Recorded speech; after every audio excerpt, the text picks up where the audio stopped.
he'll get soft. He'll get soft with the exercise. What your job is you have to release the pressure on the rein when he does the step correctly.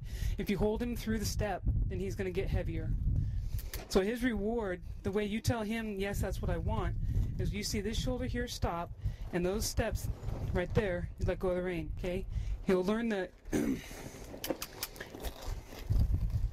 shoulder stop, 2 steps, let go of the rein, right?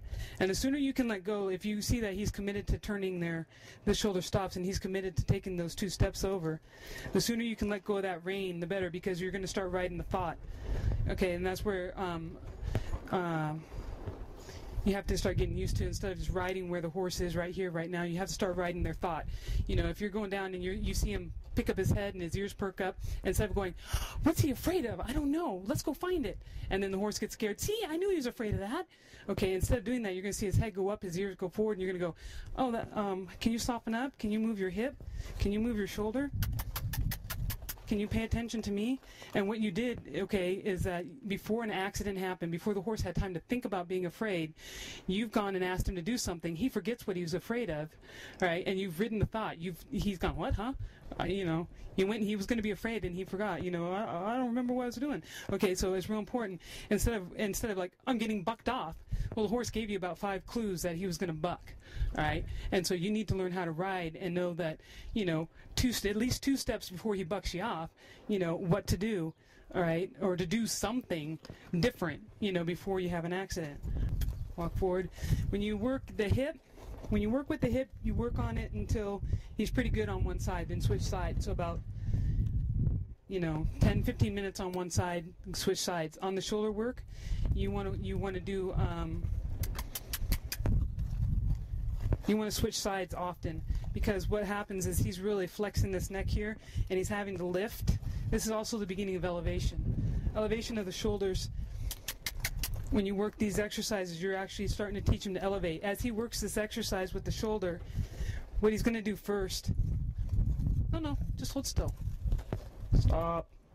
Okay, is put your head down. Okay, when he steps off, he's going to step off like this. This shoulder's going to be low, this shoulder's going to be high. Then he's going to step off level. Then he's going to actually step up this, where he's actually elevating this shoulder, right? So this takes a lot of muscle and a lot of strength from the horse to do this exercise. So you want to switch sides often so you don't make his neck sore. And the way you can tell when the horse's neck is getting sore, if you've overdone it, is when he goes back out front, he'll shake his head.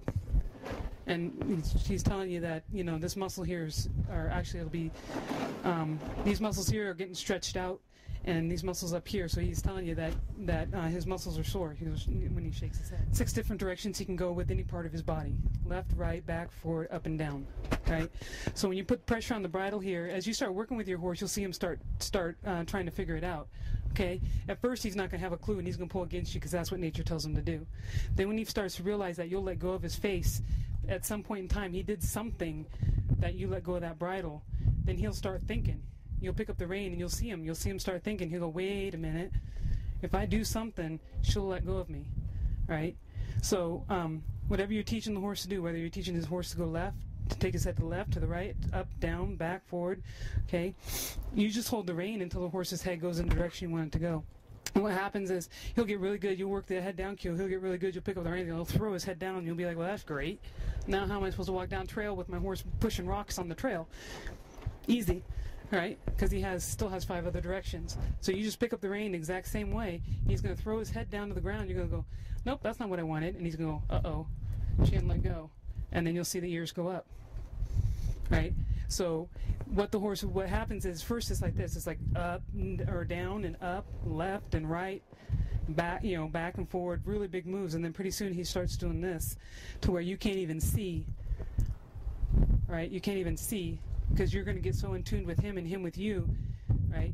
That he's gonna guess these little teeny tiny guesses, just left, right, up, down, back, forward, whatever it is. It gets smaller and smaller and smaller.